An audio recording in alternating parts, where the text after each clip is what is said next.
Green code and Japanese-inspired symbols trails down a computer screen like digital rain. It tells those who can read it what's happening in the Matrix, a virtual reality. Production and concept designer Simon Whiteley. Paul writes Simon Whiteley, creator of the Matrix Code, attributes the design to his wife, who's from Japan. I like to tell everybody that the Matrix Code is made out of Japanese sushi recipes, says Whiteley, a production designer from England who's now based at the Animal Logic Animation and Visual Effects Studio in Sydney. He scanned the characters from his wife's Japanese cookbooks. Without that code, there is no Matrix. Whiteley brought his meticulous precision to his latest project, the Lego Ninjago movie, concept designing its Japan-inspired Lego world and the mechs that riff off skyscraper tall metal gun machines in Pacific Rim. The third in the Lego movie franchise is now out in theaters worldwide. The buildings you see in Ninjago are 2 or 3 times as high as Jackie Chan, Whiteley tells me. As in, he built Ninjago in studio out of hundreds of thousands of bricks that reached as high as a small, real-life city. And by bricks I mean bricks from Billund, Denmark, where Lego is made. Whiteley flew there to collect them.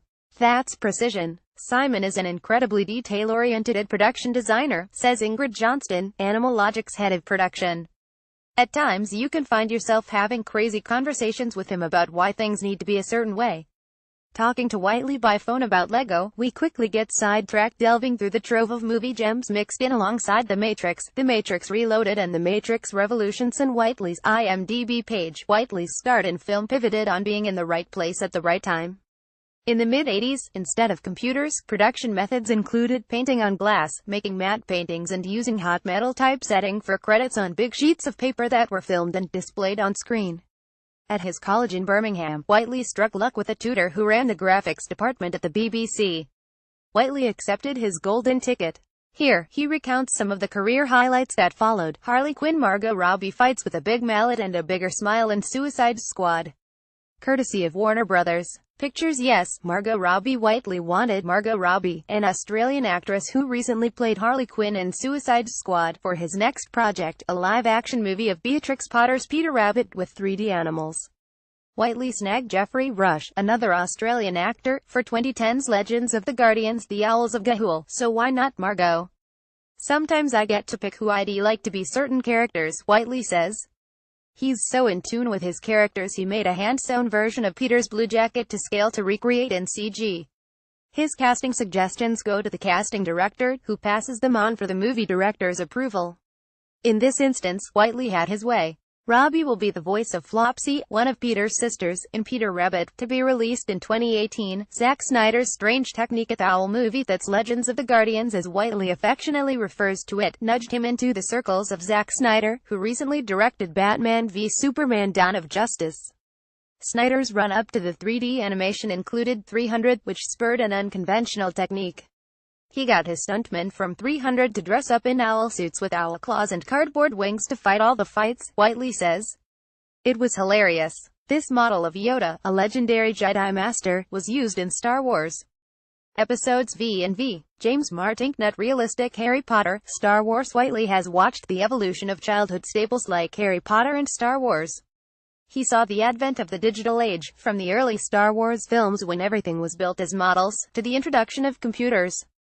Now we're starting to see a kind of pushback, he says with a hint of affection. The best designs are the ones where models are made and CG is used carefully. Whiteley has rubbed shoulders with his share of big-name celebrities. He overcame being starstruck to have a laugh with John Travolta and Nick Nolte while on a World War II ship in LA for 1998's The Thin Red Line. Yet he speaks most affectionately of an interaction with non-human characters from Harry Potter. We got to see the owls from Harry Potter, which was fantastic, he says. We got to see Hedwig. He took his family to a Warner Brothers owl sanctuary near Cornwall and filmed and photographed the owls for 2 whole weeks building motion capture footage. Harry Potter, he notes for the record, doesn't use much CG. If they can use a real owl, he says, they'll use one. Production designers at Animal Logic, a digital studio in Sydney, built the Japan-inspired city of Ninjago with thousands of Lego pieces. Courtesy of Warner Brothers Pictures. Do you want to build a Lego city? What differentiates Lego Ninjago from the first 2 Lego movies is world expansion outside the digital. Instead of being in a basement like in the first movie, it was as if your child had gone out into the back garden, Whiteley says. So we introduced miniature plants, grass, rocks and built those in 3D. Whiteley used a LEGO-specific computer program for designing models called LDD, Lego Digital Designer, and you and other kids can download it off the web here. Every single brick in Billin's library is available in the program, a tool Whiteley and the other LEGO designers tapped for all 3 movies. We could open people's eyes to a new look, Whiteley says. That's the funnest part of my job, designing something for a director and then either seeing it physically built or built in CG. Tech culture from film and television to social media and games. Here's your place for the lighter side of tech. Star Wars at 40. Join us in celebrating the many ways the Force-filled sci-fi saga has impacted our lives.